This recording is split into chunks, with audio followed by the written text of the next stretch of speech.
அப்படி மணிவாசக பெருமான் குருநாதர் முன்பு வந்து அமர்ந்தார். குருநாதர் பார்த்து கொண்டே இருந்தார். அண்ணலும் நோக்கினார், அடிகளும் நோக்கினார். கூட வந்தவெல்லாம் பார்த்தான். இன்னும் பூஜை முடியலையே, பொங்கல் தரலையே, சுவாமிஜி வேற பேசவும் மாட்டேங்கிறாரு அப்படின்னு அவர் முதுக சொறிதான். நம்ம வந்த வேலை குதிரை வாங்க போற வேலை, நீ ஏன்பா உட்காந்துருக்க, நீ கிளம்பு கிளம்பு கிளம்பு.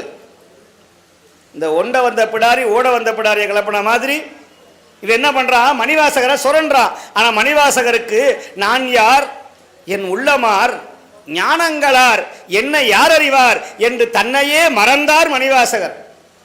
தன்னை மறந்தார். தன் நாமம் கெட்டால் தலைப்பட்டால் நங்கை தன் தலைவன் தாளே என்று தன்னையே மெய்மறந்தார். குருநாதருடைய முகத்தை கண்டார். மாசுலாமணி தேசிகர் என்கிற ஒரு பெரியவர் இருந்தார் நம்முடைய தருமபுர ஆதீனத்தில். குமரகுருபரர் சுவாமிகள் 7 வயசு வரைக்கும் ஊமையாக இருந்தார். திருச்செந்தூர் சென்றார். முருகப்பெருமான் அவருக்கு பேசக்கூடிய ஆற்றலை கொடுத்தார்.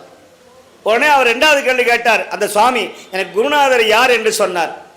நீ யார் முன்னாடி நின்றால் உன்னுடைய பேச்சு வராமல் மீண்டும் நீ ஊமையாக நிற்கிறாயோ அவரே உனக்கு குரு என்று சொன்னான் திருச்செந்தூர் ஆண்டவன்.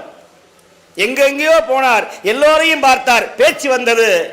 தருமபுரம் ஆதீனத்திற்கு சென்றார்.